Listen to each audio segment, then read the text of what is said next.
Buenos días, 29 de enero de 2025. Tenemos una tormenta en España ahora que se llama Herminia. A mí me ha roto el cable de internet, así que estoy conectado a través de los datos del teléfono al ordenador. A ver si me lo reparan. Espero que me escuchéis y me veáis bien. Bueno, estamos con la clase eh, sobre la regla 4, creo que es la clase número 2, y hoy vamos a tratar sobre el suicidio. En concreto, la he titulado El suicidio no es solo un problema sanitario.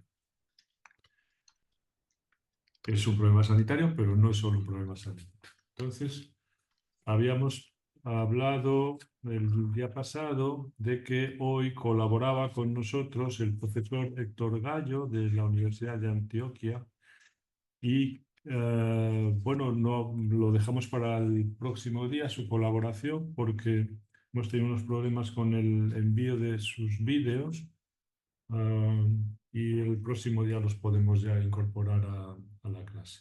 Así que hoy me voy a extender un poco más de lo que pensaba, eh, hablándoos, haciéndoos una presentación de este tema, el suicidio, que nos viene muy al pelo en esta regla en concreto que estamos estudiando.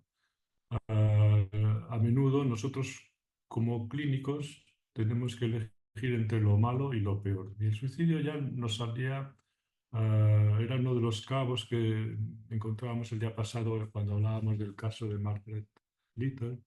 Y entonces vamos a darle una pincelada, pero una pincelada no solamente desde el punto de vista de lo que corresponde a nuestro trabajo en salud mental o en el sistema sanitario, sino un enfoque un poco más amplio, porque vale la pena tener este enfoque y porque cuando uno está trabajando en salud mental, en un hospital, etcétera, etcétera, parece que el suicidio se limita únicamente a una serie de actuaciones, de protocolos, en fin, y no, es una cuestión mucho más humana y hay que darle un enfoque un poco más amplio para poder entenderlo, yo creo que en toda su profundidad, ¿no? Así que hoy me voy a ocupar, a falta del profesor Gallo, ¿verdad?, de haceros algunos comentarios de cuál es nuestro punto de partida, de las complejidades a la hora de elaborar un saber sobre el suicidio, que tiene muchas, y ya veréis después, tiene algunas muy especiales. Después me extenderé un poco a la hora de hablaros de los determinantes históricos, sociales y culturales del suicidio. Y también os hablaré en otro apartado de decidir cuándo y cómo morir. También os daré algunos datos epidemiológicos que hay que tenerlos siempre en cuenta para saber de qué estamos tratando. Y finalmente os haré una introducción a lo que vamos a desarrollar en la próxima clase en colaboración con Héctor Gallo, que es nuestro enfoque. Cómo vamos a enfocar desde el punto de vista clínico y psicoanalítico el estudio del suicidio. Pero hoy vamos a levantar un poco, ah, digamos, el objetivo y vamos a ver el suicidio como un problema relacionado con la condición humana, con lo humano, a ver qué podemos decir de algo sobre lo que se ha opinado desde distintos ámbitos muy importantes, la filosofía, la sociología, etcétera, etcétera. Bueno, vamos a ocuparnos un poquito de eso. En la última clase, si recordáis, eh, habíamos estudiado el caso Frida, presentado por Margaret Little, que es un ejemplo de tratamiento bastante embrollado en el que la dirección de la cura estaba llena de dificultades. Esa impresión nos daba al menos. Bueno, se trataba de un caso en el que probablemente la evolución habría sido menos tortuosa si desde el principio se hubiera adoptado una posición más apropiada con la paciente y, desde luego, mucho más adecuada en el manejo de la transferencia. En concreto, si la analista hubiera sido capaz de comunicarse con la paciente de manera más directa y evitando pues, todo ese exceso de interpretaciones de la transferencia. Si se hubiera podido evitar eso, ¿verdad? Pues yo creo que hubiera sido posible que los impases, los callejones sin salida, ah, que surgieron después en el tratamiento se hubieran mitigado y se hubiera permitido ah, pues una orientación más clara y eficaz en cuanto a la dirección de la cura. En este caso, creo, a mi manera de ver, ilustra cómo la escucha atenta y la intervención ah, con interpretaciones a bocajarro, a veces, ¿verdad? Este tipo de intervenciones e incluso llevar la teoría o cumplir la teoría al pie de la letra, en realidad a veces dificultan el progreso terapéutico más que lo facilitan, ¿no? ¿Por qué? Bueno, también lo comentábamos el día pasado, porque al final del caso los comentarios de Margaret Little ah, nos parecían relevantes por concepción de lo que ella llamaba la respuesta total del analista en cuanto a las necesidades del paciente. Y entonces es importante recordar que cuando Little hablaba de estas necesidades, cuáles son las necesidades del paciente, no se limitaba únicamente al estrecho ámbito analítico, al setting, al encuadre, a lo que sucede en la consulta, etcétera, sino que ella ya sugería otro tipo de necesidades que tienen algunos pacientes, en este caso pacientes graves, como la que hablábamos el día pasado, por ejemplo, de hospitalización, también podríamos añadir de medicación, de consulta con otros médicos, o de la intervención con familiares, etcétera, etcétera. Es decir, que hay a veces más cosas que hacer con los pacientes que atenderlos cara a cara o en el diván en una consulta. ¿De acuerdo? Al final del artículo, Margaret Little subrayaba la importancia de la flexibilidad con los pacientes y de la adaptación a las particularidades de cada uno de ellos. Y algo que, aunque nos resulta evidente y siempre insistimos en ello, parece que a ella le costó mucho incorporar a su práctica. Yo diría que quizás por estar demasiado empachada de teoría y por seguirla al pie de la letra, ¿no? Hay que ser flexible también para, digamos, usar la teoría, adecuarla, también la teoría, digamos, a cada paciente, ¿no?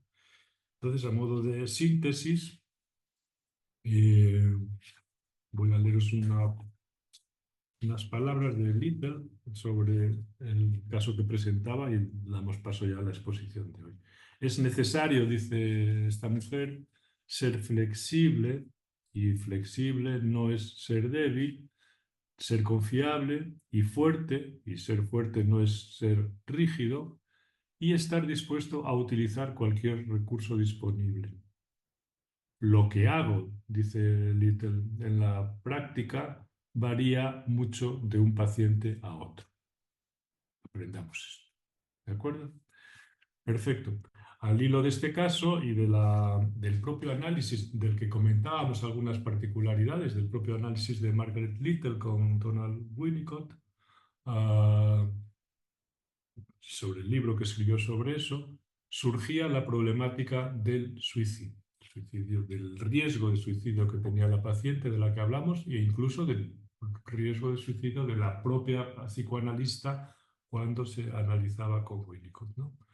Ah, nosotros dedicaremos entonces la clase de hoy a comentar algunos aspectos sobre el suicidio, pero eso sí, como os decía, lo haremos de una manera general, ya que en este seminario, a diferencia del anterior, que estaba dedicado a la locura desde dentro, le dedicamos un año entero a hablar de Lucia y de James Joyce. O sea, leímos pues una parte muy amplia de la literatura que se había escrito. Pero en este caso lo que nos interesan básicamente son las reglas básicas, estas 10 reglas básicas.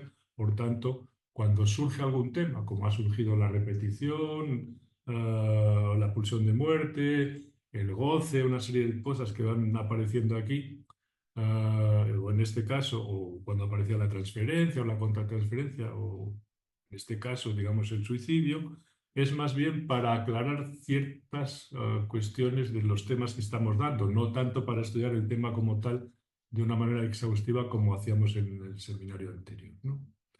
Entonces, en esta clase, como veréis, se irán entrelazando dos líneas argumentales esenciales para nuestro quehacer clínico, que son la clínica y la ética. Es decir, dos trenzas, digamos, que se van articulando y que no hay una sin otra y que precisamente más aún en este tema se articulan o se han de articular completamente, ¿no? Bueno, yo espero que a partir de esta reflexión que os haga hoy, ¿no?, comprendáis por qué esta regla lleva el título a nosotros, los clínicos, a menudo nosotros, los clínicos, tenemos que elegir entre lo malo y lo peor. ¿De acuerdo? Vamos a ver si soy capaz. No. Bueno, el punto de partida. Entonces voy a hacer una serie de comentarios, aprovechando que no puede participar Héctor Gallo. Me voy a extender un poco más. ¿Cuál es los comentarios sobre el suicidio? ¿Cuál es nuestro punto de partida? Bueno, es importante tener en cuenta algunas claves que voy a tratar de señalar de entrada. En primer lugar, siguiendo el punto de vista de Freud sobre la pulsión de muerte, debemos considerar que cada uno de nosotros es, al menos en potencia, un suicida. Bueno, no os asustéis de esto que digo porque hay que, digamos, tiene sus matices, ¿no? Es cierto que la inmensa mayoría nunca da o damos un paso decisivo hacia la autodestrucción, pero esa posibilidad está ahí. Está ahí. ¿Por qué está ahí? Porque hay algo en nosotros que se llama pulsión de muerte que nos lleva precisamente a machacarnos en algunos aspectos o a destruirnos en algunos aspectos. Algunos en unos aspectos muy globales, en otros en aspectos más parciales, etcétera, etcétera. Pero bueno, no hace falta poner ejemplos de esto, solo miraros un momento a vosotros mismos, a ver a lo largo del día cuántas cosas hacéis que os sientan fatal y que van en contra de lo que serían los cuidados y estáis todos los días con ellos. O estamos todos los días con ellos. ¿De acuerdo? Perfecto. En segundo lugar, aquello que contrarresta el empuje hacia la muerte es, vamos a darle un nombre rápido, el deseo de vivir, ¿no? Que es la fortaleza o la fuerza más poderosa y la más saludable que nos anima, ¿no? Aunque a menudo el deseo de vivir se acompaña de un hecho muy simple, que es el hecho de quedarnos con las ganas, por decirlo así, o quedarnos a medias, es decir, quedarnos insatisfechos. Bueno, o bien insatisfechos o bien ante la imposibilidad de realizar nuestros deseos. Pero mejor todo eso, sin duda, mejor quedarnos con las ganas, digamos, que no quedarnos con las ganas, en el sentido de que si el deseo está en funcionamiento, hay un contrabalanceo o algo del deseo de la vida, ¿no?, contrarresta esa tendencia mortífera o autodestructiva que llevamos dentro, ¿no? Bueno, esto es un planteamiento. En tercer lugar, el enfoque psicoanalítico, nuestro enfoque, pone el acento en el caso por caso, ¿no? Es decir, en cómo cada sujeto llega a tomar la decisión de darse muerte. Ahora entenderéis que es verdad que nosotros trabajamos con protocolos, con una serie de indicaciones que provienen de la Consejería de Sanidad o del Ministerio de Sanidad. Perfecto. Pero como psicoanalistas, como clínicos, ¿verdad?, lo que nos interesa es el caso por caso Es decir, cómo determinado sujeto ha llegado a decidir que va a hacer algo o que ha hecho algo contra sí mismo, a darse muerte o a intentar darse muerte. En cuarto lugar, el psicoanálisis considera al sujeto como esencialmente responsable de sus actos. Y sabéis que responsable no es culpable precisamente. Son conceptos distintos, o incluso cuando sois responsable, sois menos culpable, ¿no? Pero lo consideramos esencialmente responsable. Es decir, que esto ya nos desmarca un poco del hecho de las enfermedades y del determinismo de otro tipo, ¿no? Más biológico o del tipo que sea, ¿no? Precisamente por ser responsable podemos hacer algo con él, naturalmente, ¿no? En quinto lugar, desde esta perspectiva, el suicidio no es exclusivamente una enfermedad, ni el suicida es siempre un enfermo, ni tampoco el suicidio puede reducirse a una problemática meramente sanitaria. Bueno, no obstante, ¿verdad? Como clínicos que formamos parte del ámbito sanitario, debemos señalar que no todo lo relativo al suicidio puede gestionarse desde medidas generales, desde protocolos o de políticas sanitarias uniformes. Hay que ir siempre a cada uno, al caso a caso, ¿no? A cada uno lo suyo, sin aplastar al sujeto en esas reglas estandarizadas. Finalmente, en sexto lugar, pues dado que el suicidio abarca un territorio vastísimo, amplísimo, es necesario establecer algunas diferencias clínicas fundamentales. Por ejemplo, muy sencillo, ¿eh? Por ejemplo, distinguir entre el deseo de morir y el deseo de matarse. Son dos cosas muy parecidas. No lo son. Una cosa es el deseo de morir y otra cosa es el deseo de matarse. Porque la gente a veces está saturada de mil cosas y dice, oye, si me muriera, qué a gusto quedaría. Otra cosa es si me matara o me voy a matar para. Es distinto, ¿no? Y en esos dos extremos, el deseo de morir, de desaparecer, como dice la gente vulgarmente, y el deseo de matarse, ¿verdad? Hay una gama de matices, de experiencias, pues yo diría que muy grandes, que simplemente os sugiero y que vosotros incorporad a vuestra reflexión y a vuestro quehacer clínico. Por ejemplo, experiencias distintas. Las fantasías suicidas, las amenazas de suicidio, los intentos o las tentativas de suicidio y los suicidios logrados, entre otras muchas experiencias de toda esta gama, ¿no? Cada una naturalmente con sus particularidades clínicas y con sus, esto es importante, sus funciones diferentes. Una cosa son las fantasías suicidas de alguien que dice, bueno, pues como me vaya todo fatal, cojo y me tiro a un pozo y lo arreglo todo. Y eso para él es liberador. Si cumple esa función, uno tiene que reconocer la función que está cumpliendo eso. Y ni asustarse, ni no asustarse, ni nada. Simplemente saber que ante una ante el agobio que tiene por cosas, en fin, que le angustian, siempre tiene la puerta abierta para decir, mira, lo mando todo a paseo y me quedo tan óleo. No lo va a hacer. Son fantasías, ¿no? Una cosa son las fantasías, otra cosa son los intentos o son los actos. ¿De acuerdo? Si cumplen ese papel liberador, pues bienvenida sea. Ahora, si cumplen un papel animador, es otra cosa. Es decir, hay una serie de matices entre las fantasías, las amenazas, los intentos y los suicidios logrados, muy distintos. ¿De acuerdo? Bueno, esto os los dejo para que le deis unas vueltas y lo vayáis pensando. A ver, el segundo punto, el primero era este del que os acabo de hablar ahora, el punto de partida, y el segundo punto es lo que he llamado la complejidad de elaborar un saber sobre el suicidio. Veréis que tiene algo intrínsecamente complejo y enseguida, si no habéis caído ya en la cuenta, enseguida caeréis en la cuenta, ¿no? El suicidio es un elemento, digamos, esencial en la vida de las personas. está directamente ligado a la pulsión de muerte y es, en el fondo, la pulsión de muerte es esa especie de germen autodestructivo que todos llevamos, ¿no? Sin embargo, esta tendencia está contrarrestada, como os decía, por algo que nos ata a la vida, que es el deseo de vivir, la fuerza que nos anima para seguir adelante, etc. Recordad las jornadas que realizamos de la otra psiquiatría, creo que fueron el año pasado, creo, que se llamaban así, ¿qué nos ata a la vida?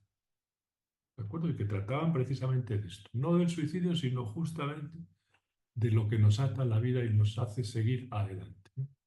Bueno, y aunque la pulsión de muerte, como decíamos en las jornadas, es algo que nos atraviesa, ¿verdad? También el anhelo de vivir, de desear, nos mantiene en pie. ¿De acuerdo?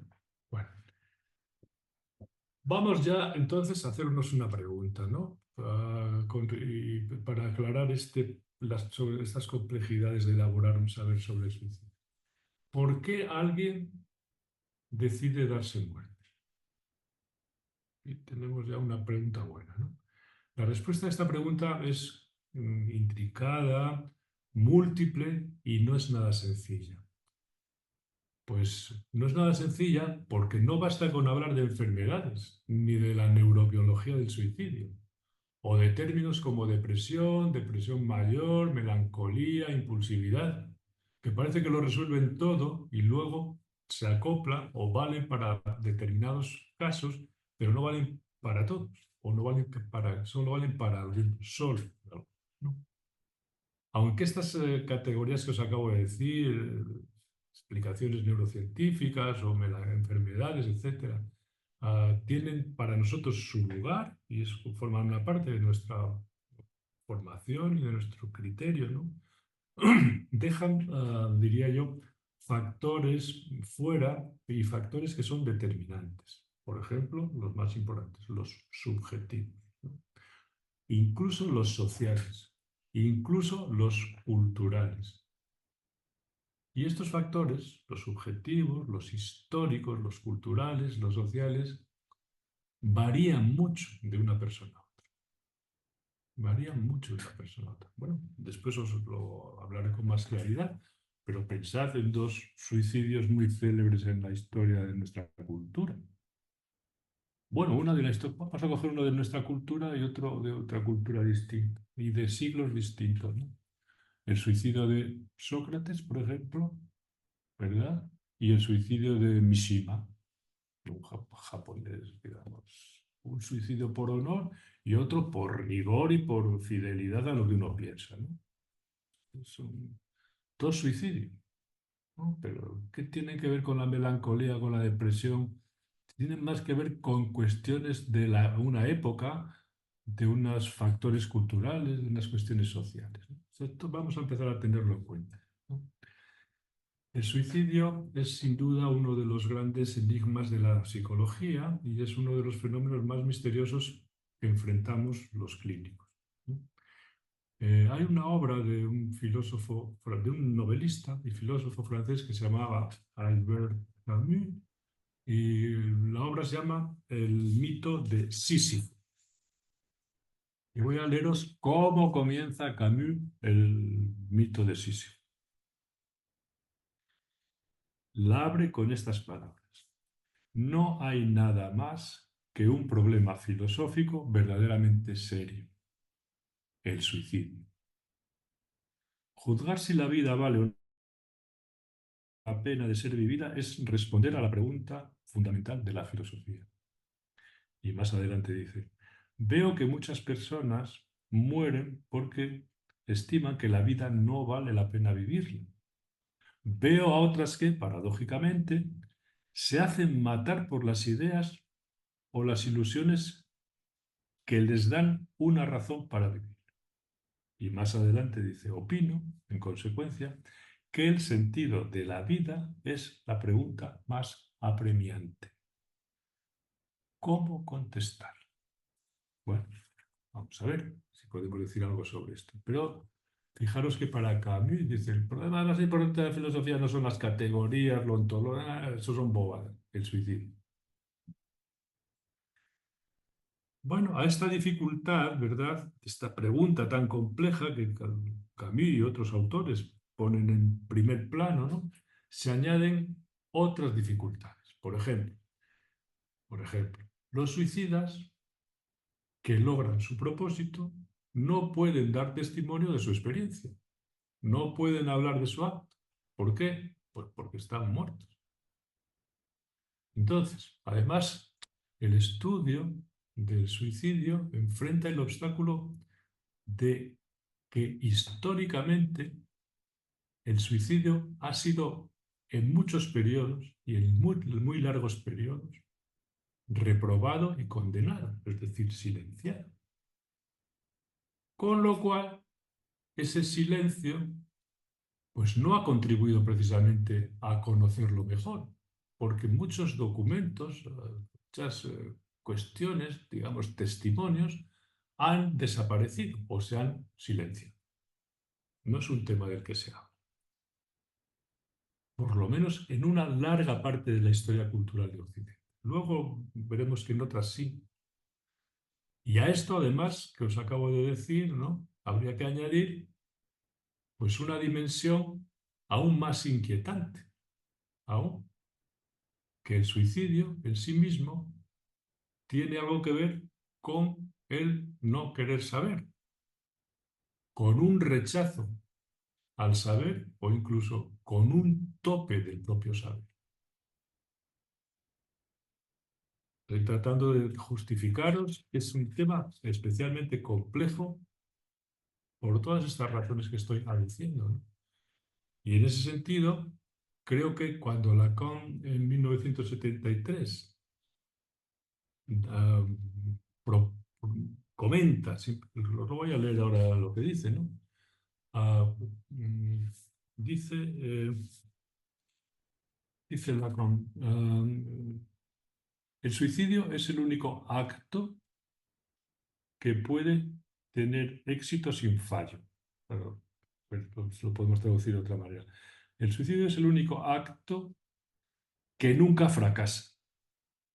O el suicidio es el único acto que siempre tiene éxito, si queréis traducirlo así. Y continúa, dice, si nadie sabe nada de él es porque procede de la opinión inflexible de no saber nada. Esto son palabras de Lacan en una intervención en televisión que está en un libro que se llama Otros escritos. Otros écrits. ¿De acuerdo? Publicados en 2001. Bueno, vamos a, entonces, os he dicho que es un tema muy complejo y digamos, he alegado estas cuestiones que acabo de mencionar, ¿no? Vamos a ver si, pese a todas estas dificultades, si podemos dar algún pasito. Yo creo que sí. Vamos al punto 3. Determinantes históricas, sociales y culturales. Bueno, vamos a ver qué podemos decir de esto. El suicidio tiene profundas implicaciones culturales, sociales, históricas y la relación que el ser humano mantenemos con la muerte, es un hilo constante que atraviesa todas estas dimensiones. Es decir, que vamos a hacer lo siguiente. En lugar de entrar directamente a saco con la cuestión del suicidio o cómo se ha visto el suicidio en nuestra historia cultural, ¿no? Vamos primero a ver cómo se ha relacionado el hombre con la muerte, porque creo que es un factor que hay que tener en cuenta y que, bueno, la muerte no ha sido vista siempre de la misma manera. Y no es lo mismo tener una relación con la muerte X que tener una relación con la muerte Y de cara a descerrajarse un disparo en la cabeza. ¿De acuerdo? Vamos a ver entonces por qué quiero comenzar a haceros quiero comentaros algunas cuestiones relacionadas con nuestra manera de afrontar la muerte en el mundo que nosotros vivimos, que es Occidente, ¿no? Para eso hay algunos estudiosos que han dedicado pues, parte de su vida a este tema, pero os recomendaría uno de ellos, a Philippe Ariès. Philippe Ariès es un, bueno, pues un estudioso francés, un historiador, y ha escrito varios libros sobre este tema. Yo voy a mencionar principalmente uno o dos de ellos, pero el que más, por las notas que he ido tomando, me salía era El hombre ante la muerte. Es un libro publicado en 1977. Y en este estudio, Ariel analiza cómo han evolucionado las actitudes hacia la muerte en la sociedad occidental, desde la Edad Media hasta la modernidad, destacando pues, cómo los cambios en la religión, la sociedad y la cultura han moldeado tanto nuestra relación con la muerte como los propios rituales asociados a la muerte. ¿De acuerdo? Bueno, sin embargo, hay que tener presente que este análisis es parcial, pues se limita al ámbito de Occidente y a periodos históricos concretos. No es una historia completa del hombre, la relación con la muerte en todas las culturas, etcétera, etcétera. Es un estudio parcial, pero nos puede dar una idea de cómo ha cambiado esto. Y voy a, para que veáis el interés que, que despierta esta cuestión de cómo nos hemos relacionado con la muerte, voy a leeros un pasaje, simplemente, luego lo comentaré. Comentaré una serie de periodos históricos donde se ve con claridad. Ah, Voy a quitarme los cascos porque se me están agotando, luego los volveré a poner. ¿Me escucháis bien, no obstante? ¿Me escucháis bien? Ok. Voy a leer, hay un autor al que yo suelo leer, me gusta mucho, se llama Stefan Zweig, um, un austriaco, precisamente se suicidó, ¿no? Um, y él escribe una serie de libros muy importantes, ¿no? El mundo de ayer, por ejemplo, es muy recomendable. Pero hoy os voy a leer un párrafo de un libro que os recomiendo vivamente que se llama Momentos estelares de la humanidad. Son historias de una serie de personajes, momentos estelares, ¿no? Momentos cumbre de algunas personas que han intervenido decisivamente en la historia de nuestro mundo, de Occidente, ¿no? O de, no, no solo de Occidente, ¿no? Y me voy a referir a un autor que a mí siempre me gusta mucho, que es Cicerón, y cómo Stefan Zweig relata la muerte de Cicerón, la actitud ante la muerte de Cicerón, para que veáis, ¿no?, cómo esto ha cambiado, ¿no? Y luego pormenoricemos a lo largo de distintos periodos cómo ha afrontado el hombre la cuestión de la muerte.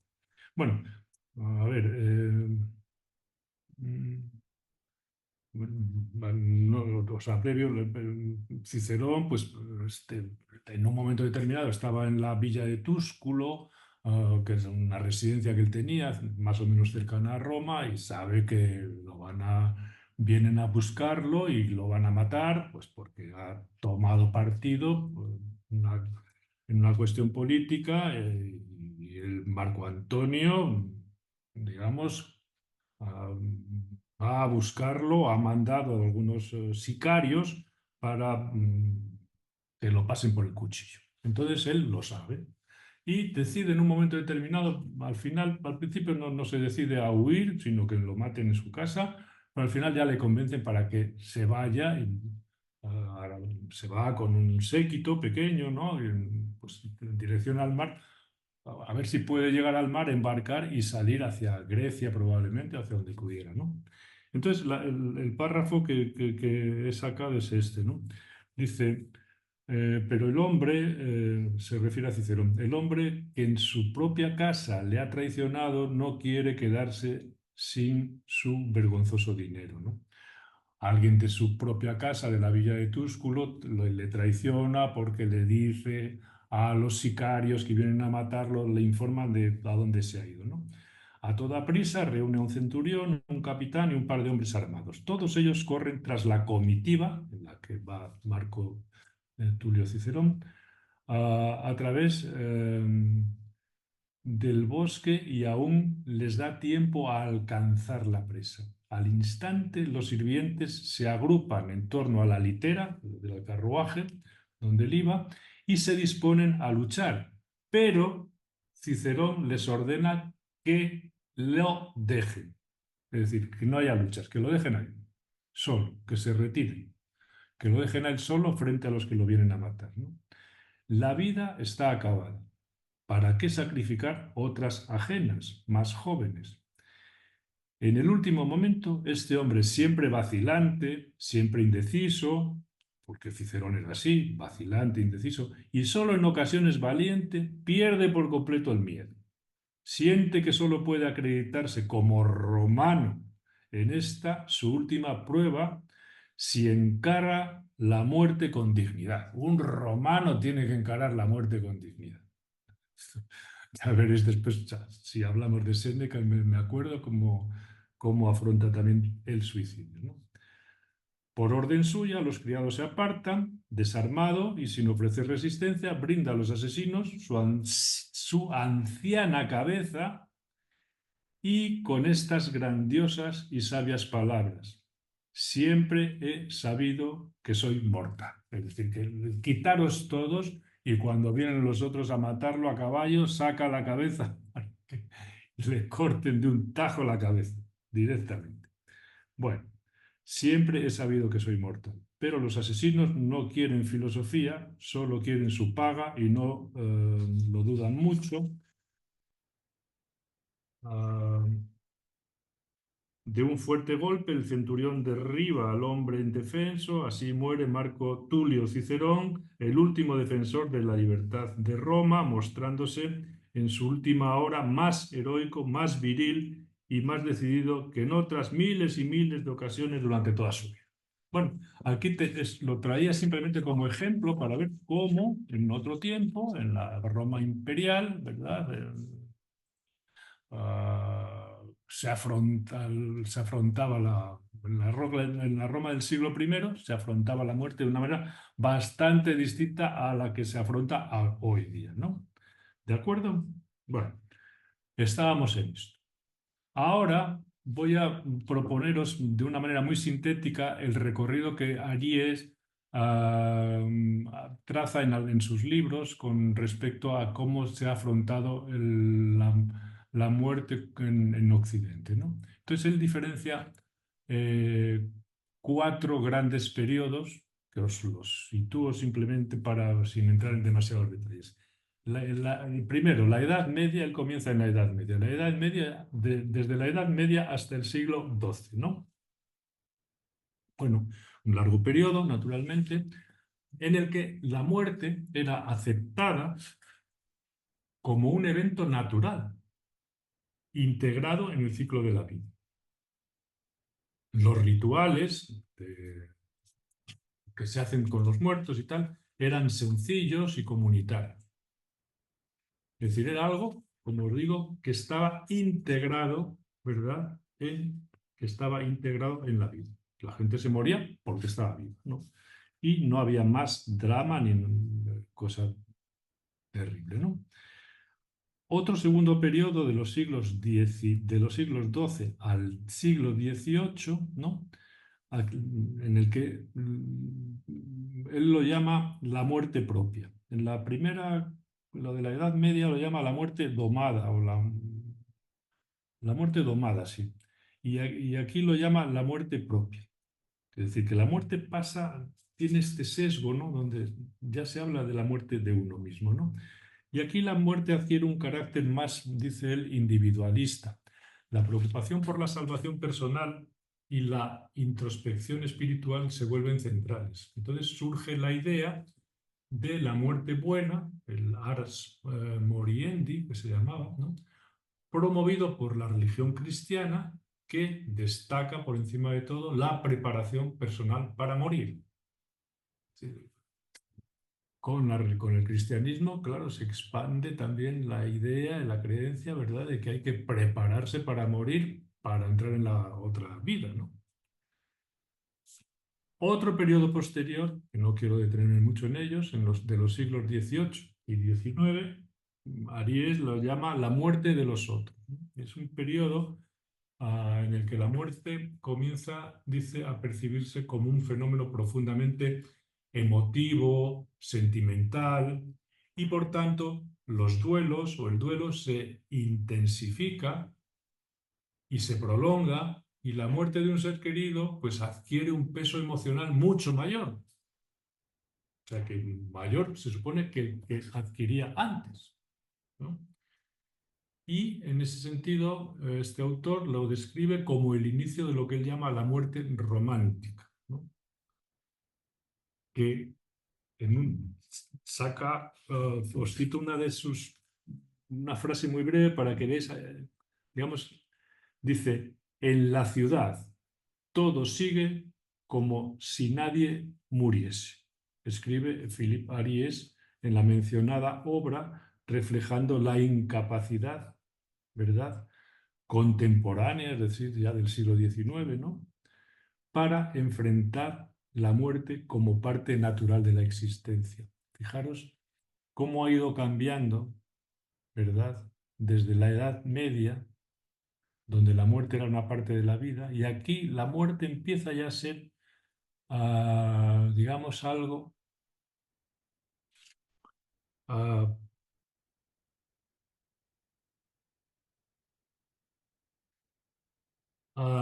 en los siglos XIX y XX, con la modernidad, la muerte se convierte en un... Perdón, me he saltado aquí no veía bien. Bueno, os decía, re- permitidme, rebobino un poco. Estábamos hablando del siglo XVIII y el siglo XIX y les decía que en este periodo la muerte comienza a percibirse como un fenómeno profundamente emotivo, sentimental, y que el duelo se intensifica, ¿no?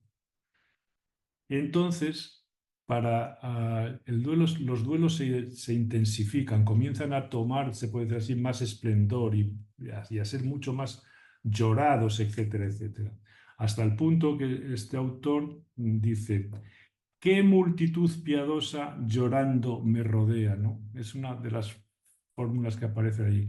La gente ya va a llorar a los duelos, con plañideras, sin plañideras, todo el mundo está afectadísimo, ¿no? Bueno. En cualquier caso, el duelo es un espectáculo, se puede decir así, es una vivencia pública, ¿no? Qué multitud piadosa llorando me rodea. Hay un cambio después en el siglo XX y en el siglo XXI, ¿verdad?, con respecto a esto que os decía. Porque, y esto creo que estaréis de acuerdo, la modernidad o el siglo XX y lo contemporáneo, la muerte se convierte en un tema tabú. Esto lo destacan muchísimos autores, ¿no? La muerte es un tema tabú, se medicaliza, se traslada de la esfera doméstica a las instituciones hospitalarias, a los asilos. La gente no se muere ya en la casa, se muere en el hospital. La gente no, digamos, el velatorio no se hace en la casa, se hace en el tanatorio, etcétera, etcétera. Es otra relación con la muerte distinta en tanto en cuanto la muerte parece que se oculta, ¿no? La sociedad contemporánea, dice este autor, Ariel, tiende a evitar hablar de la muerte. La relega a un ámbito muy privado y casi invisible. Y dice, y esta es la frase que, en la ciudad todo sigue como si nadie muriese. La vida de la gente sigue como si no pasara nada, ¿no? La muerte queda oculta, ¿no?, reflejando, ¿no?, la incapacidad contemporánea para enfrentarse a la muerte como una parte natural de la existencia.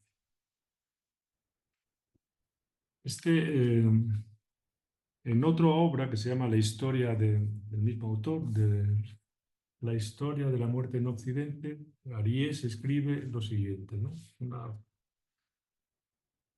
Acabamos de ver cómo la sociedad moderna ha privado al hombre de su muerte y cómo solo se la devuelve si él no la utiliza para perturbar a los vivos. En paralelo, prohíbe a los vivos mostrarse conmovidos por la muerte de los otros y no les permite llorar a los difuntos ni dar a entender que los echa de menos. Esta sería un poco la muerte más reciente, ¿no? De la relación del hombre más cercano a nosotros con la muerte. Bueno, pensad siempre que toda esta cuestión de la que estamos hablando tiene algún vínculo esencial o consustancial con el suicidio. Es decir, depende cómo se vea la muerte para la relación que se tenga también con el suicidio, de lo que vamos a hablar dentro de un momentito. El análisis de este autor, de Philippe Ariès, pone de manifiesto cómo, a lo largo de la historia, nuestra relación con la muerte se ha transformado profundamente desde una aceptación comunitaria hasta una negación individual y cultural. Un recorrido, ¿verdad?, que sin duda invita a reflexionar sobre el lugar que la muerte ocupa en nuestras vidas y en nuestras sociedades. Todo este asunto por el que traigo a colación a Philippe Ariès y su análisis sobre el tratamiento actual de la muerte, lo que él denominó la muerte ocultada, ¿verdad? Por- entenderéis enseguida si la muerte ha sido relegada al ámbito privado e institucional, mucho más aún lo ha sido el suicidio. Es la muerte que uno se da a sí mismo. Es decir, que ya la muerte, en estos 2 últimos siglos, ha pasado a ser algo oculto, ¿no? La muerte ocultada, más aún la cuestión del suicidio, ¿no? Entonces, vamos a ver qué pasa con la cuestión del suicidio y para eso voy a remitirme a uno de los autores que lo han estudiado con cierto detalle, que es Georges Minois, en un libro célebre que, bueno, os recomiendo que leáis, que se llama Historia del suicidio, Historia del suicidio, la sociedad occidental frente a la muerte voluntaria, así se llama. Vamos a ver, a darle un repaso a lo que propone Minois en este libro, ¿no? Y según señala este autor, la antigüedad clásica, en los siglos de la antigüedad clásica, el suicidio no es algo uniforme. Se veía de distintas maneras. Vamos a tratar de aclarar eso. Los griegos, por ejemplo, especialmente los filósofos, lo enfocaron desde un punto de vista ético y racional. Ético y racional. Por ejemplo, para Séneca y para los estoicos, ¿no?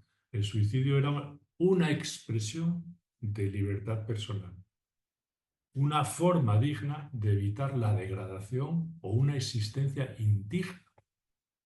¿Veis? Séneca, que es contemporáneo de Cicerón, como la muerte de Cicerón con gallardía, pues a la hora del suicidio, por ejemplo, también se veía, si se dice y se escribe y se vive, ¿no?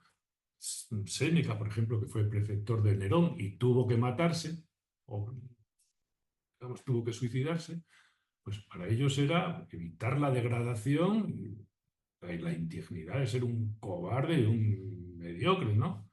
Por ejemplo, el que más en las meditaciones de Marco Aurelio hay una mención bastante explícita, aunque no se habla de suicidio de estas cosas, pero hay una que quiero leeros, porque aparte de que os recomiendo que leáis a Marco Aurelio.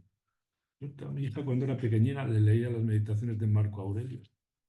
Me miraba así rara y me decía, ¿qué es un hombre? ¿Qué es Dice, un cuerpo que arrastra un alma. No, un alma que arrastra un cuerpo. Miraba así como rara, no lo entendía. Yo creo que ahora ya lo entiende. Somos un alma que arrastra un cuerpo. Bueno, pues leed por favor las meditaciones de Marco Aurelio. ¿Qué dice Marco Aurelio con respecto a este asunto de darse muerte del suicidio? Fijaros, pero si te das cuenta de que fracasas y no impones tu autoridad, vete con confianza a algún rincón donde consigas dominar. O bien, si no consigues dominar, abandona definitivamente la vida, no con despecho, sino con sencillez, libre y modestamente, habiendo hecho al menos esta única cosa en la vida, salir de ella. Marco Aurelio. Marco Aurelio, emperador de los, el gran emperador romano, ¿no? Y filósofo. Quiero decir, ellos tenían una perspectiva muy distinta de la que se tiene ahora, ¿no? Bueno, conviene tener en cuenta estas cuestiones, ¿no? Por ejemplo, por otro lado, Platón te decía que la muerte no era una cosa uniforme. Por ejemplo, para los romanos estos tan enérgicos, ¿no? En cambio, para los platónicos y los aristotélicos tenían una postura un poco más crítica, más recelosa con la cuestión del suicidio. Por ejemplo, Platón condena el suicidio, salvo en casos excepcionales, ¿no? Por ejemplo, como el suicidio forzado de su maestro Sócrates, ¿no? Ya conocéis la historia sobradamente de Sócrates, que fue obligado, digamos, acusado de corromper a la juventud, ¿verdad? Y de no ser, de no reconocer a los dioses de la ciudad, y lo encarcelaron. Y Sócrates no se desdijo en absoluto de ninguna de sus palabras y sabía que al final eso le supondría la muerte, pero él no se desdijo en absoluto, ¿no? Con lo cual, al final, acabó suicidándose, ¿no? Bebiendo voluntariamente cicuta, ¿no? ¿Por qué? Pues él argumentaba que la vida pertenece a los dioses y que a ver, que terminarla por decisión propia, pues es en realidad una usurpación de la voluntad de los dioses, a no ser que, como en estos casos ejemplares, ¿no? Entre Sócrates, pues tenga una razón de mucho más peso, que es esa coherencia con defender lo que él estaba, digamos, tratando de enseñar, ¿no? También Aristóteles es más reticente en ese sentido, ¿no? Rechaza toda la cuestión esta del suicidio en principio, de forma general, porque lo considera un daño a la comunidad, ¿no? Es una ruptura en ese sentido con los lazos, con las relaciones con los otros y un fallo a la comunidad. Bueno, son puntos de vista distintos. Los más enérgicos con respecto a la defensa del suicidio, naturalmente son los estoicos, y en eso los estoicos romanos los más echados para adelante. Perfecto. Como el propio Séneca, que preceptor de Nerón, en un momento determinado se le complican las cosas y Nerón dice, uy, que voy a ir a por ti. Y Séneca pues tiene que cortarse las venas como un campeón porque no le queda otra solución. Perfecto. Esto todo cambia, naturalmente. Llega el cristianismo y las cosas cambian, naturalmente. La percepción del suicidio pues comienza a cambiar. Y cambia especialmente pues con uno del gran pensador de la cristiandad, no sé si se dice así, que es San Agustín, ¿no? Y mucho más tarde pues Santo Tomás de Aquino, ¿no? Claro, pero San Agustín, claro, califica para esto ya el suicidio es un pecado, ¿no? Y San Agustín pues lo califica como un gravísimo pecado, ¿no? Porque viola el mandamiento de Dios, no matarás. Y además usurpa la soberanía divina, y que Dios es el que manda, etc.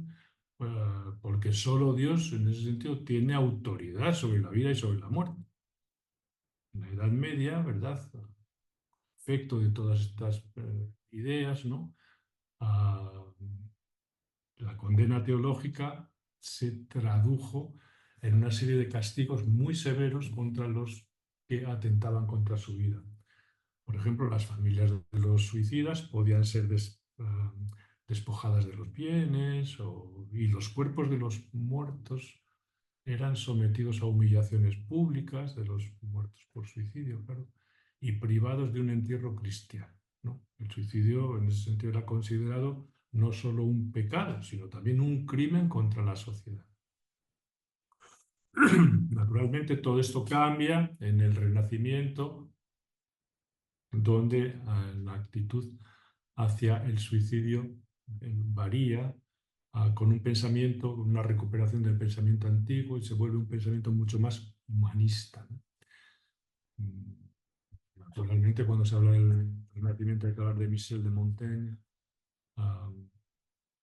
y de los ensayos, que nunca dejaré de recomendaros, ¿no? Hay un concreto, uno de ellos, que se llama que filosofar es aprender a morir. Ese es el título. Filosofar es aprender a morir, ¿no? Y dice algo muy interesante que voy a leeros, porque siempre que se puede leer a Montaigne hay que hacerlo, ¿no? Es incierto, dice Montaigne, es incierto dónde nos espera la muerte. Esperémosla por todas partes. La premeditación de la muerte es premeditación de la libertad. Quien ha aprendido a morir ha desaprendido a servir.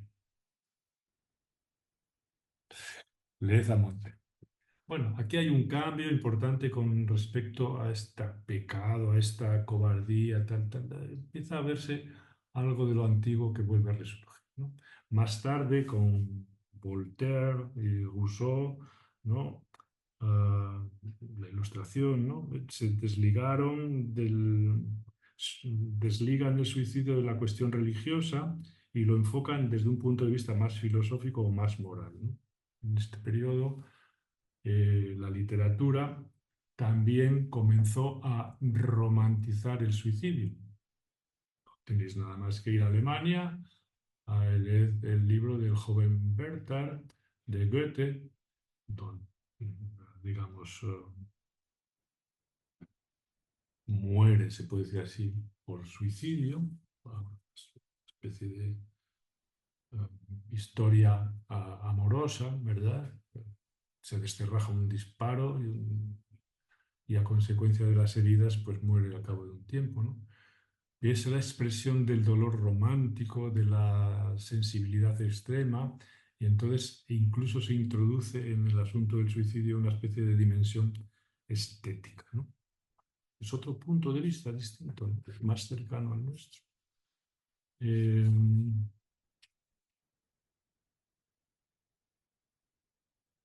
Minois no estudia los siglos XIX y XX, pero bueno, nosotros podemos dar un pequeño repaso sin seguirlo.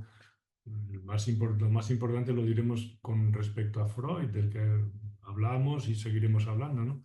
Pero no quiero pasar por alto un estudio de un francés de Lorena, es decir, cerca ya de Alemania, con apellido, pues, alemán, pero francés, Émile Durkheim, ah, que escribió un libro que seguramente conozcáis, se llama El suicidio, y es un estudio sociológico. El suicidio no es únicamente un problema médico, psicológico, es una cuestión social. Y fijaros que Durkheim investiga el suicidio como un hecho social e identifica tres tipos principales de suicidio. Dice, el suicidio egoísta, es decir, de la gente, el suicidio egoísta, que es el resultado, según él, de una integración social muy insuficiente, ¿no? El que no se integra socialmente, este tipo de suicidios son suicidios egoístas. Hay otro que es el suicidio altruista, que es todo lo contrario, pues el que está más integrado de la cuenta en la sociedad puede llegar a hacer incluso un suicidio altruista. Y después el anómico, es decir, el que está vinculado con la falta de una, como dice la palabra, de una regulación social. No importa esta clasificación, a veces se habla de ella, no importa, pero lo interesante es ver que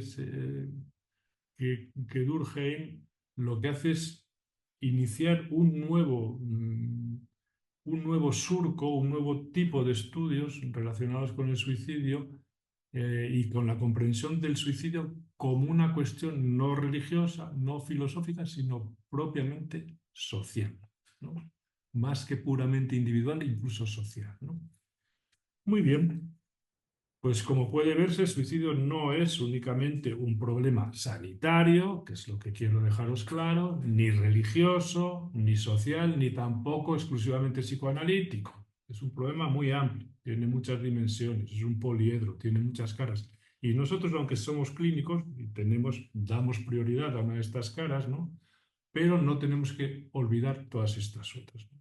Es un fenómeno, por eso decía, complejo, con muchas aristas, con múltiples determinantes, pues que deben considerarse para comprender qué lleva a un sujeto a decidir darse muerte. No lo explicaremos todo con la neurobiología del cerebro, ni estudiando la historia del sujeto. Tenemos que tener en cuenta factores también culturales a veces, sociales, históricos, etcétera, etcétera, que es un asunto un poco más amplio. Ni reduciéndolo todo a una enfermedad, es que es melancólico, tiene una depresión mayor. Bueno, pues sí, tiene una depresión mayor, pero hay mucha gente que tiene depresión mayor y no se suicida, ¿no? Esa es un poco la cuestión. Así que estoy abriendo, digamos, una enciclopedia amplia para conocer algo muy humano que no lo podemos reducir a, como decía al principio, únicamente un problema sanitario. El suicidio, por ejemplo, recordad el suicidio coherente de Sócrates, el suicidio honorable, por ejemplo, de Catón. Mira, que no se había hablado de Catón, que es muy célebre, ¿no? Un opositor a Julio César. Opositor a Julio César quiere decir que acabarías, acabarías atravesado por una espada o por la propia espada, ¿no? Por ejemplo, Catón el joven se suicidó después, bueno, ya sabía que lo que le esperaba en la vida y dijo, a ver, hay que ser coherente y firme. Se retiró a sus aposentos, cogió un libro de Platón, el de la inmortalidad del alma, ¿cuál es el? Fedón, Fedón, ¿no? O Fedro, bueno, ya se me desdibujan uno de esos diálogos de Platón de la parte central, pues más o menos como banquete, ¿no? De los más especulativos sobre el... Y se quitó la vida después por la mañana. O el suicidio de Yukio Mishima, ¿no? Que son, claro, para un japonés es un suicidio por honor, ¿no? Nosotros no nos entra en la cabeza eso, pero para los japoneses existen ese tipo de cosas. Entonces, son determinantes distintos, ¿no? En épocas distintas, con creencias distintas, etcétera, etcétera, y que ninguno de estos que os he mencionado, ¿verdad?, tienen que ver con la patología mental, ni con la enfermedad, ni con la neurobiología necesariamente, ¿no? Es otra cosa. Y esta otra cosa hay que tenerla en cuenta, ¿no? Bueno, vamos al punto 4, que lo llamé decidir cuándo y cómo morir. ¿Cuándo y cómo morir? Bueno, pues el suicidio es un acto en el que quien lo lleva a cabo decide el momento y el modo de morir. Es decir, decide el cuándo y el cómo.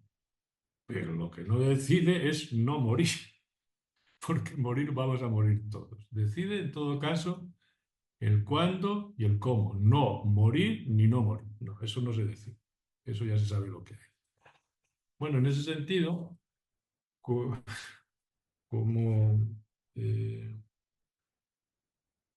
cuando yo estaba estudiando, cuando yo estudiaba COU, se estudiaba bachiller y después, antes de entrar en la universidad, se estudiaba un curso de orientación universitaria. Yo estaba estudiando en la plaza de la universidad, en la Academia Alpe, que estaba al lado de la Universidad Central de Barcelona. Eh, y entonces, por aquella época, fuimos a escuchar a Jorge Luis Borges, que había tenido, bueno, pues era un hombre muy conocido, un gran escritor, ¿no? Conocidísimo, lo leíamos con pasión. Entonces, en la conferencia que él dio, no sé cómo salió el tema, y él dijo, hombre, le preguntaron algo relacionado con si temía la muerte o porque si temía que le habían amenazado y le pudieran hacer daño y matar o alguna cosa de esta, por una serie de opiniones políticas, que era un hombre muy tradicional, muy conservador. Pero bueno, y él dijo, hombre, de tener miedo a algo, hay que tener miedo a la inmortalidad. Entonces, claro, esas cosas no te entran en la cabeza hasta que las piensas un poco más en serio, ¿no? Hay unas palabras también de Lacan en una de las conferencias, en una conferencia en Lovaina, que dice exactamente lo mismo, ¿no? Que, ah, que la inmortalidad mm, puede resultar mucho más terrible que la muerte. Y si lo pensamos en frío, es así. Es decir, que nosotros decimos, ¡ay, qué miedo tengo a la muerte! Me tiemblan las canillas, que estoy lleno de miedo, ¿no? Fenomenal. Pero pensar, ¿y si no murieras? ¿Qué hacías? ¿No? Entonces, ahora, si lo pensamos desde ese punto de vista, podemos pensar que mucho peor es la, temer la inmortalidad que la muerte, ¿no? Ah, entonces, el suicidio, si lo vemos desde este punto de vista, se presenta como una decisión limitada. ¿Limitada a qué? Pues al cuándo y al cómo, no a decidir morir o no morir, porque eso ya sabemos lo que nos espera, ¿no? Esta perspectiva conecta con la idea de la muerte como descanso o como paz eterna. El descanso eterno, la paz eterna, que para algunos suicidas, solo para algunos, ¿no? Pues el hecho de darse muerte puede significar acceder a esa anhelada paz.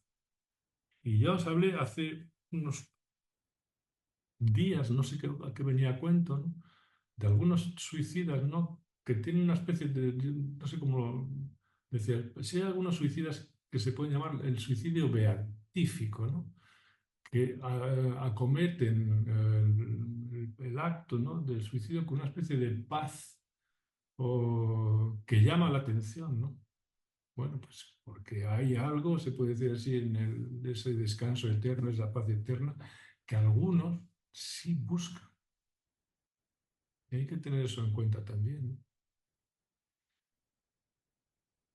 Bueno, y incluso, como os decía antes, las fantasías simplemente del suicidio, que no se realizarán nunca, pues son apaciguadoras para algunas personas, porque lo que les muestra y lo que dice es que frente al horror más horroroso siempre hay una salida, aunque sea una salida que nunca se busque y que nunca se provoque, pero que está ahí.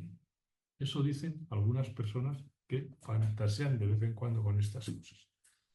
Bueno, pero el suicidio, sin embargo, es un acto, como os decía, complejo y que debe ser estudiado caso a caso. Los protocolos, desde luego, pueden ayudar, pero la quinta esencia de la decisión de darse muerte es algo que solo hallaremos uno a uno, caso a caso, ¿no? Hay, en relación con esto, pues quienes lo intentan sin la firme intención de lograrlo, ¿verdad? Pero lo consiguen. Cuando dices, no sé qué fulano hizo, no sé, dices, joder, se tiró por la ventana. Piensas, estoy seguro de que cuando se vio caer, dijo, ¿pero qué he hecho? ¿A dónde me agarro? ¿No? O sea que Hay quien o se pasa se confunde con pastillas y no conoce algunas y toma cuatro bobadas que le parece que son bobadas y palmó. Es decir, que a veces sin jugar, sin buscarlo con una determinación absoluta, la gente lo consigue. Y otros lo buscan con una determinación absoluta y no lo consiguen. Y ni una vez ni a la segunda. Y hay quien, pues, llevas tantos años trabajando que hay, pues, seguro que alguno de vosotros ya ha escuchado. Dice, mira, yo ya no lo intento más, ya lo he intentado tres veces y es que no, casi es como, ya me he quedado tranquilo, mira, ya no. Una vez me colgué, otra vez vi el tren, luego no sé cuántos líos y dice, al final aquí estoy, ya paso, nada, mira, hasta que me muera. Bueno, no todos los suicidios en ese sentido son iguales. Hay quienes al darse muerte, cuando se matan, en realidad, eh, mm, esta es una pregunta más, es una pregunta complicada, ¿no? Hay gente que cuando se mata en realidad está matando a otro, ¿no? Y hay, mm, bueno, esto es un poco complicado. Cuando estudiemos la melancolía ya lo veremos. Hay quien al darse muerte se mata a sí mismo y quienes al matarse, al suicidarse, en realidad están eliminando a otro internalizado, a otro que está con ellos, pegado en su propia identidad, ¿no? El suicida, en ese sentido, en algunos casos de melancolía, en cierto sentido, es un asesino, ¿no? Porque en el acto de darse muerte, o ese acto, ¿no?, de matarse, en realidad es una agresión contra ese otro que está en él. Se tiene muchos recovecos toda esta cuestión. No digamos ya nada de los efectos que tiene en las familias, ah, directamente el suicidio, ¿no? La culpa que despierta, tan terrible, ¿no? Ah, bueno, la complejidad del suicidio también radica en que la agresión no se dirige exclusivamente hacia uno mismo o hacia ese otro interno, sino que a menudo implica un acto de culpabilización o de reproche a los demás. Puede ser, no siempre, pero esto también se puede dar. Ahora os vais a enterar. Voy a dejaros aquí el cuerpecito en el jardín para que os acordéis toda la vida de esto, ¿no? Que es algo que verdaderamente mm, es terrible, o de las cosas más terribles que le pueden pasar a una persona, que a alguien muy cercano, ¿verdad? Terrible, ¿no? No digo los suicidios donde hay una desesperación, que la gente se mata de cualquier manera por la desesperación loca, ¿no? Sino cuando es un suicidio planificado y va y dice, voy a casa y tras ahí te encuentras a fulano para toda la vida, ¿no? Ahí hay muchas cosas que se mueven con la muerte, ¿no? No solamente es la muerte propia, puede ser la muerte del otro, la culpabilización del otro, etcétera, etcétera. En estas circunstancias, la muerte del suicida puede destruir emocionalmente la vida entera, ¿no?, de la familia que les rodean, de los familiares, de los amigos, de las personas cercanas, ¿no?, que quedan marcados de por vida por las consecuencias de ese acto. Y, claro, sí, pensad también que esto, cuando se suicida un padre, el efecto que causa en los hijos, ¿no? Siempre tenemos que tener en cuenta los intentos de suicidio, las tentativas y no banalizarlas nunca. No solamente cuando alguien lo logra, ¿no?, sino cuando lo intenta, aunque te parezca que es un poco estúpido o que te viene en el informe para suicidio, pues una especie como de cosas así, que la gente no se lo quiere tomar muy en serio. No, siempre hay que tomárselo muy en serio, ¿no? Y, y, y algún día tendremos que estudiar un poquito más en detalle cuando un padre se suicida, ¿verdad? ¿Qué queda en los hijos, ¿verdad? Ah, cómo elaboran, simbolizan, metabolizan ese suicidio de los hijos, claro, porque si el padre lo hace, ¿por qué no lo voy a hacer yo? ¿Dónde está el tope, ¿no? ¿Dónde está el límite, se puede decir así, que se pone, ¿no? Si él, que era un tipo más o menos tal, ¿por qué no puedo llegar yo a lo mismo, ¿no? Entonces, para algunos, no digo para todos, ¿eh? No, no, digo para algunos, es motivo de una continua tormento, ¿no? Hay un caso eh, del que ahora os voy a hablar, que comenta Freud, para daros un poquito una opinión de lo que pensaba Freud y de cómo podamos estudiar más adelante, dentro de un momento, cómo vamos a orientar el estudio del suicidio, ¿no? Sobre el suicidio se puede estudiar de muchas perspectivas y se le pueden dar conceptualizaciones muy distintas. Nosotros buscamos, con la que hemos introducido estos comentarios, la pulsión de muerte, la falta de deseo y el paso al acto. Tenemos aquí tres términos: pasaje al acto. Tenemos aquí estos tres términos: la pulsión de muerte, la falta de deseo y el pasaje al acto, ¿no? Hay un caso, como os decía, pues ejemplar, paradigmático en los casos de Freud, que es el caso de la joven homosexual. Es una joven, digamos, a la que Freud atendió por encargo, más que nada, no es un tratamiento habitual, corriente, y que tuvo un intento de suicidio, ¿no?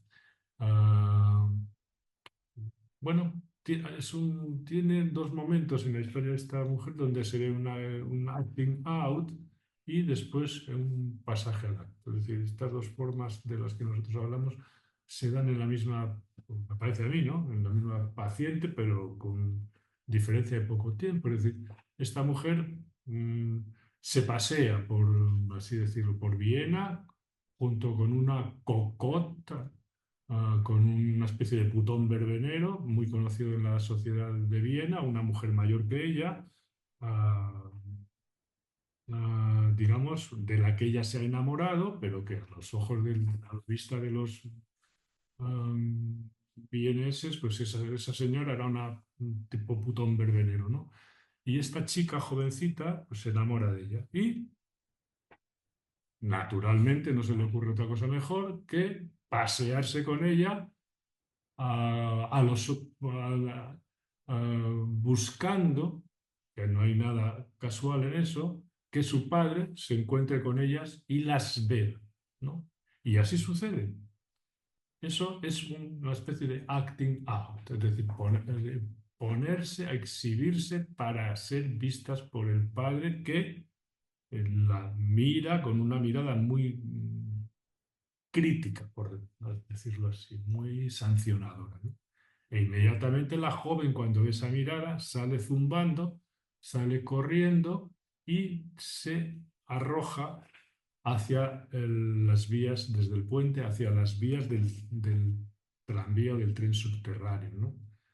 Ah, bueno, la interpretación del caso de Freud lo toma a partir del verbo niederkommen, niederkommt, caer a, yo, ella, sich,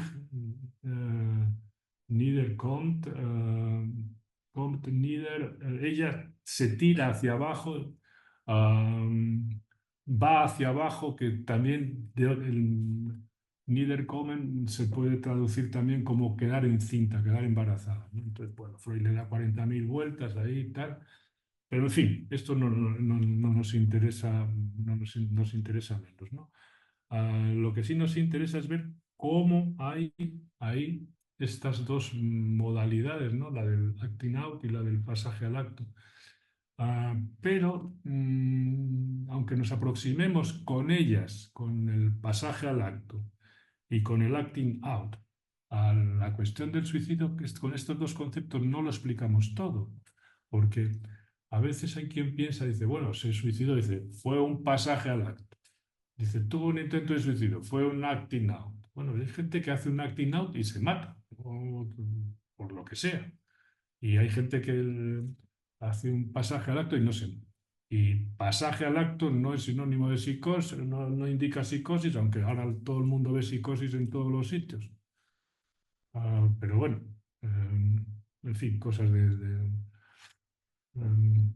Es decir, que son dos conceptos, pero con él no explicamos toda la cuestión, todo el intríngulis del suicidio, ¿no?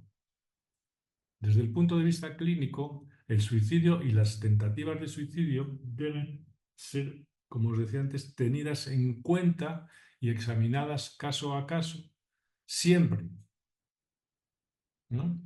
Y la explicación o el entendimiento que tengamos de ellos tiene que estar siempre, digamos, a ser acorde a la historia de ese sujeto concreto, ¿no? A las particularidades, ¿no?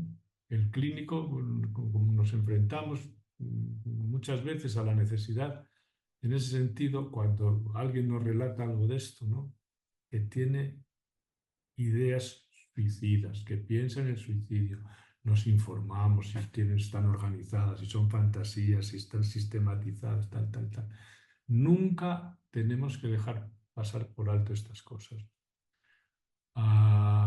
Entonces llega un momento en que, ahora sí, ¿verdad? Eh, tenemos que elegir tantas veces, ¿verdad? En nuestro trabajo entre lo malo y lo peor. ¿Qué es lo malo aquí? Es decir, creo que aquí hay un riesgo importante y tengo que tomar una determinación con este paciente. ¿Qué determinación? Pues lo usual, lo que está a nuestro alcance, que puede ser desde una cuestión restrictiva de libertad, un ingreso o lo que sea, a medicación o lo que sea, o un tratamiento muy específico, a visitas domiciliarias, lo que haga falta. Entonces, hay que elegir entre lo malo y lo peor. Quiere decir en este caso que nosotros tenemos que elegir entre una cosa que no es nada agradable, es meter a una persona, hospitalizarla, sí o sí, por ejemplo, o que esté inflada en medicamentos en una temporada, o, digamos, ocuparnos de forma intensiva, como hacemos en la unidad de psicoterapia, ¿verdad? Porque eso, aunque es a veces para algunas personas malo, ¿verdad? Hay algo que es mucho peor. En ese caso elegimos entre lo malo y lo peor, elegimos lo malo, ¿verdad? Porque lo peor es que se tire el tren o que se pegue un tiro o que se coma 4 cajas de algunos medicamentos muy tóxicos que palma seguro, ¿eh? Esa es la cuestión. Ahora, ¿entendéis? Bueno, ah, había anotado aquí una serie de números porque mm, que me gustaría comentaros simplemente para cerrar la clase de hoy. Y se me ha ido mucho el tiempo porque me quedaba en la parte más clínica, más psicoanalítica, que la dejo para el próximo día, que cuando hable también doctor Gallo, yo quiero hacer también una serie de comentarios, ¿no? Pero sí que quiero daros una serie de datos, ¿no? Desde el punto de vista epidemiológico, para que tengáis presente la incidencia de todo esto en nuestro medio y en la población general, ¿no? Voy a usar datos de la OMS y del Ministerio de Sanidad de España, ¿no?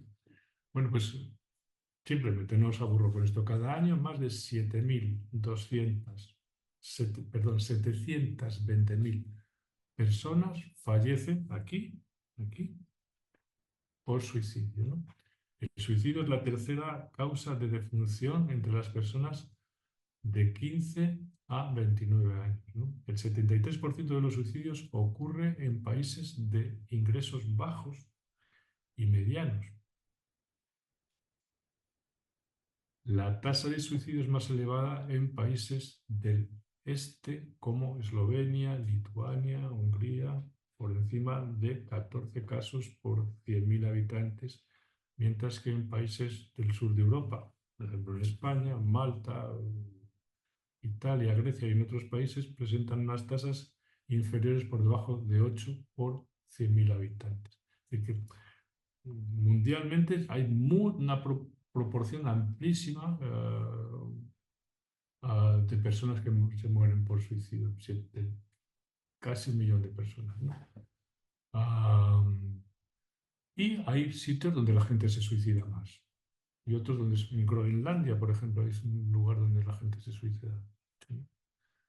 Las causas del suicidio son múltiples, ya que incluyen factores sociales, culturales, biológicos, psicológicos, ambientales presentes a lo largo de la vida.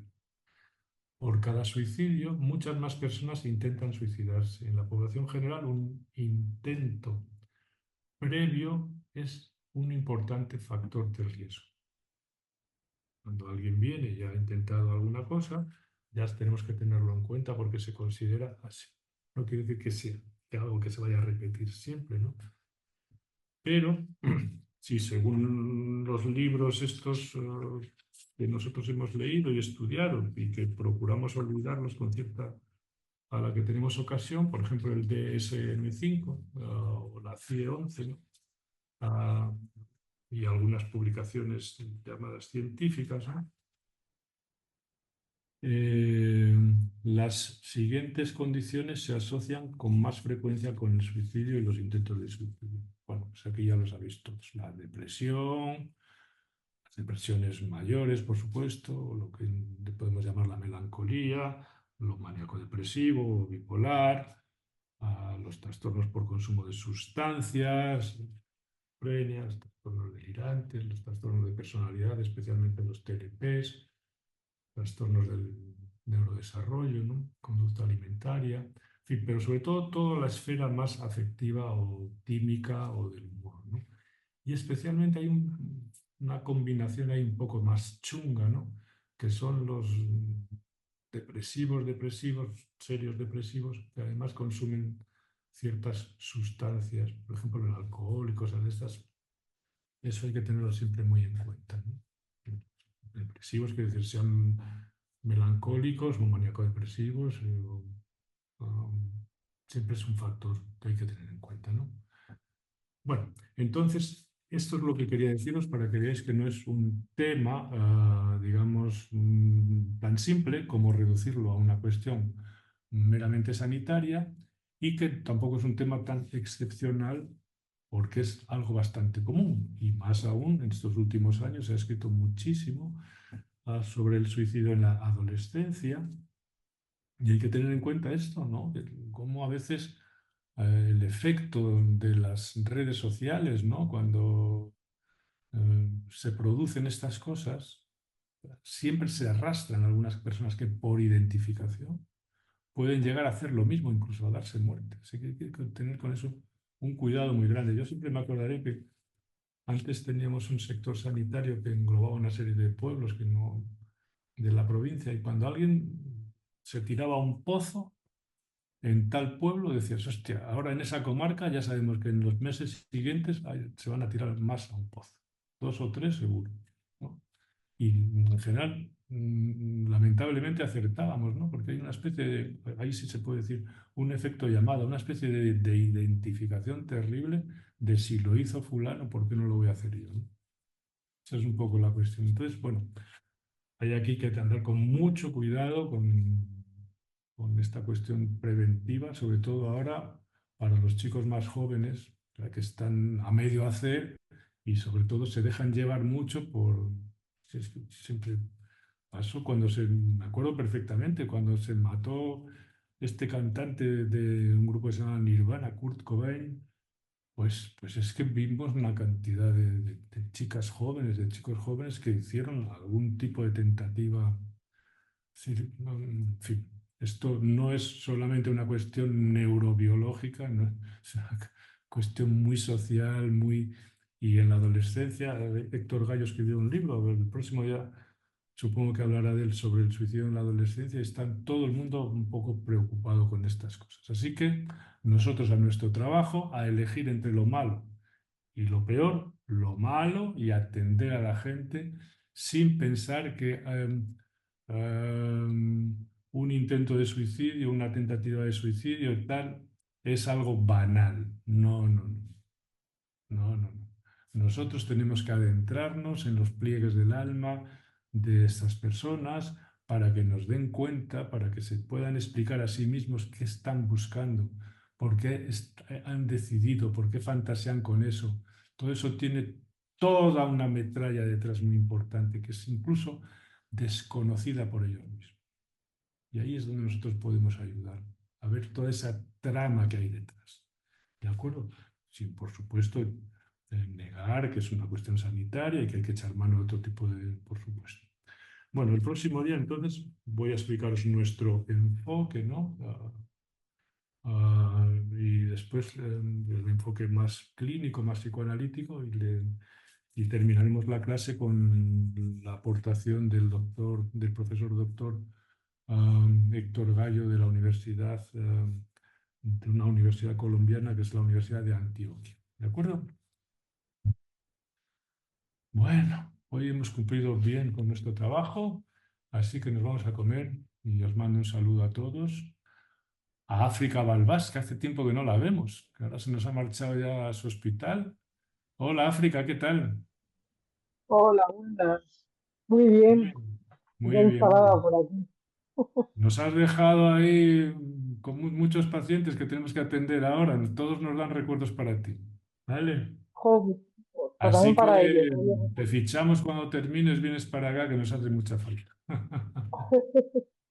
Bueno, saludos a todos. Hasta pronto. Hasta el miércoles.